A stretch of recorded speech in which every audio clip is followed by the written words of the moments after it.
समाप्त होत नाही, राखण करावं लागतं. इथली अडचण आहे, मला असं माहिती आहे, हे सगळं करायचं. पण जुनं ते सोनं हे आपण राखलं पाहिजे, कारण या शाळेत गावचं वैभव आहे, आपल्या परिसरातला वैभव आहे. तुम्ही असा जर चोपे वेढा मारला या सडा दुसऱ्याच्या उंचीच्या खाली 1.5 किलोमीटर, तर तुमच्या असं लक्षात येईल त्या सगळ्या परिसरातल्या गावातल्या लोकांचं पाणी हे साधारणतः एवढ्या उंचीवर आहे. पलीकडे विरेवाडी घेतलं तिथं पाणी आहे, पलीकडे पाटोडं घेतलं त्या उंचावरती पाणी आहे, खाली कडेगावची बोरगडी घेतली तिकडे पाणी लागलेलं आहे. या समपात्रीत चारी बाजूला पाणी आहे. हे जर पाणी समपात्रीचा वापर करून जर करता आलं तर अवश्य करा, एक तुम्हाला विनंती करेन.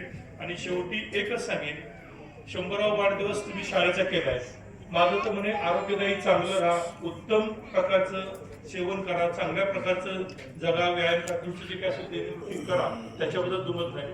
पण मला असं म्हणायचंय, इथून पुढं ज्याचा 100वा वाढदिवस येईल तो 100वा वाढदिवस गावातल्या व्यक्तीचा या शाळेच्या प्रांगणात येऊन सर्वांनी करा, म्हणजे अशी विनंती करतो. बाकी मी रिटायर झाल्यानंतर 2-3 वर्षापासून काय करतो एक सांगतो. आम्ही बांबू प्रक्रिया उद्योग लिमिटेड संस्था स्थापन केलेली आहे आणि बऱ्यापैकी बांबूची लागवड, मी सुद्धा माझ्या वाटेवाडी परिसरात 2 एकर बांबू लावलेला आहे. बरीचशी दुसऱ्या परिसरामध्ये जमीन आज पडीक असेल, तिथं करणार नसेल, बरेचसे युद्ध जवान ज्यांना नोकऱ्या नसतील, कामं नसतील, बांबू पीक कोण काही जनावर खात नाही, डुकरं खात नाही, माकडं मोडत नाही, वानरं काय करत नाही, सगळ्यापासून सुरक्षित असलेलं पीक आहे. पीक करा, तुमच्या आमच्या संस्थेचं रजिस्ट्रेशन करा. तुमचा येणारं 7 ते 6 वर्षामध्ये साधारणतः तोडायला येतो. एका एकरामध्ये साधारणतः 35 ते 40 टन सहज भरतो. ॲव्हरेज या वर्षात जर 2,500 रुपये टन पडलेला आहे, 5-6 वर्षानंतर कदाचित 3 असेल, 3,500 असेल, तर 35 × 105 पडीक जमिनीत जर तुम्हाला 1,00,000-1.25 लाख 5-6 वर्षात मिळणार असतील तर अवश्य करा.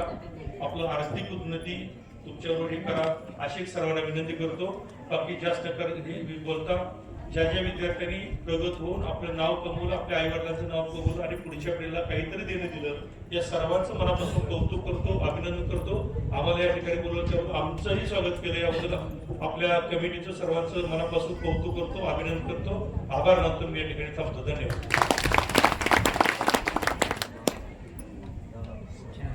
धन्यवाद साहेब, खरोखर आपण उपस्थित राहायला बहुमोलाचं वेळ दिला आणि मार्गदर्शन केलं, त्यामुळे आमच्या शताब्दी महोत्सवी कार्यक्रम 100व्या वर्धापन दिनाची शोभा वाढवली. तर आपण जे काय मुद्दे सांगितले खरोखरच या मातीमध्ये आमचे आत्ताचे विद्यार्थी आधुनिक शेतीच्या पद्धतीनं करण्याचा प्रयत्न करतील. धन्यवाद. यानंतर आभार थोडक्यात जे आहेत, पहिल्या सत्राचे आभार